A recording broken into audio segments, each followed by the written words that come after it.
Amincin Allah ya tabbata gare ku masu sauraro, kamar yadda muka saba kawo muku sharhi kan fitattu da ma tarihin rayuwarsu. Cikin wannan sako za ku je fitaccen lauya Bulama Bukarti ya yi martani bayan sabon bidiyon Bello Turji da ya yi masa gargadi.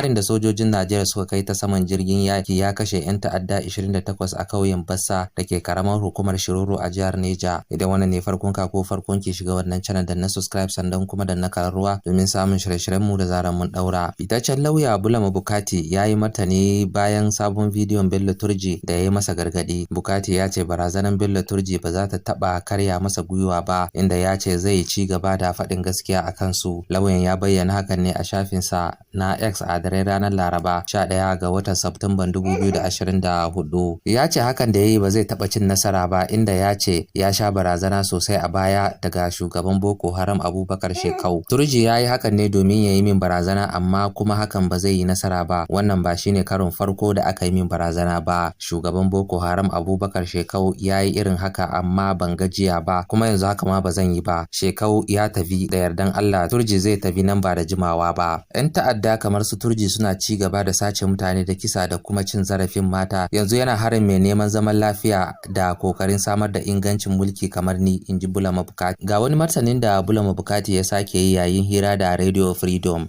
Mu bai isa ya tsorata mu ba, kamar yadda muke da rai ɗaya shi ma rai ɗaya ne da shi, kuma ban da shi matsoraci ne ma ka dinga zuwa kana kashe bayan Allah waɗanda ba su da makamai, ba su jo ba su gani ba, sai ka gudu ka je ka ɓuya a cikin daji.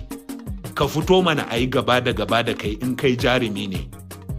Ba irin ƙoƙarin da Shekau bai yi ba a kanmu na ya tsorata mu yi shiru, ba mu yi shiru ba. Kuma gashi alhamdulillah yau mun ga bayan Shekau, kuma Allah ya yarda shi ma Bello Turji sai mun ga bayan shi. Insha Allah ina fatan Allah ya kai mu ranar da za a kamo shi a wulakance kamar bera, ko a kashe shi a wulakance kamar kare, kamar yadda yake wulakanta bayan Allah. Insha Allah muna nan a raye sai mun ga wannan rana.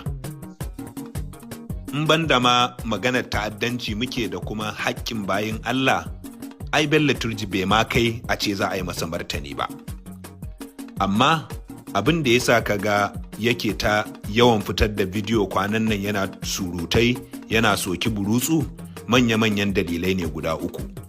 Abu na farko shine ya tada hankalin shi ne, wai dole shi sai ya wanke kanshi daga ɗan ta'adda, ɓarawo, kidnapper, ya koma mai ƙoƙarin kare haƙƙin Fulani. Yana ƙoƙarin kamar nuna cewa kare haƙƙin Fulani yake, bayan kowa ya san cewa ɗan ta'adda ne, ɓarawo ne, mai garkuwa da mutane.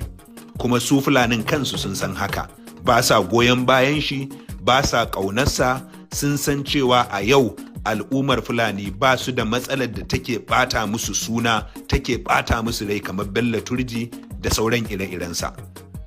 Kuma wato ko bidiyo miliyan 1 zai yi na ƙoƙarin wanke sunan shi daga ta'addancin da yake da kuma zaman shi na ɗan ta'adda ya koma mai ƙoƙarin kare haƙƙin Fulani, duniya ba za ta yadda da shi ba. Abu na biyu shine wai irin waɗannan surutai ƙoƙari yake wai ya tsorata mutane da shi, wanda kuma mu bai isa ya tsorata mu ba. Wanda suka fi shi ta'addanci da shan jinin al'umma ma sun yi ƙoƙarin tsorata mu a baya, kuma ba su yi nasara ba. Shekau bai yi ba a kanmu na ya tsorata mu yi shiru, ba mu yi shiru ba. Kuma gashi alhamdulillah yau mun ga bayan Shekau, kuma Allah ya yarda shi ma Bello Turji sai mun ga bayan shi. Insha Allah ina fatan Allah ya kai mu ranar da za a kamo shi a wulakance kamar bera, ko a kashe shi a wulakance kamar kare, kamar yadda yake wulakanta bayan Allah. Insha Allah muna nan a raye sai mun ga wannan rana. Tsorata mu ba, kamar yadda yake da rai ɗaya, mu ma rai ɗaya ne da mu. Kamar yadda muke da rai ɗaya, shi ma rai ɗaya ne da shi. Kuma ban da shi matsoraci ne ma ka dinga zuwa kana kashe bayan Allah waɗanda ba su da makamai, ba su jo ba su gani ba, sai ka gudu ka je ka ɓuya a cikin daji. Ka fito mana a yi gaba da kai in kai jarumi ne. Ƙarshe da ya sa ka ga yana wannan surutai da soki burutsu kwanan nan, wato rena gwamnati ya yi. Gwamnati ce ta ƙi tashi ta yi yadda ya dace wajen yaƙar waɗannan 'yan iska. gwamnati ce ta kasa tashi ta yi abin da ya dace wajen yakar waɗannan 'yan ta'adda, barayi, masu garkuwa da mutane, azzalumai. Shi yasa har suka rena gwamnati suke fitowa suna irin waɗannan maganganu. Wai har yana cewa duka musulmai duk duniya 'yan uwan shi ne. Wannan maganar banza ce. Waɗanda kake kashewa a jihar Zamfara da Katsina da sauran gurare, gurin da aka haife ka, su menene? Wani irin addini ne ya koyar da kai shan jinin mutane waɗanda ba su jo ba su gani ba, bayan saboda tsabar kai matsoraci ne ka je kana ɓuya a cikin daji sai dai ka kashe mata da tsofi da bayin Allah wanda ba su da makamai. In ka isa ka fito mana a yi gaba da kai. Maganar banza ce, ƙoƙari ne na tsorata mutane su yi shiru, ba za mu yi shiru ba. Insha Allah fafutukarmu na ƙoƙarin yaƙar waɗannan 'yan ta'adda yanzu ma muka fara shi.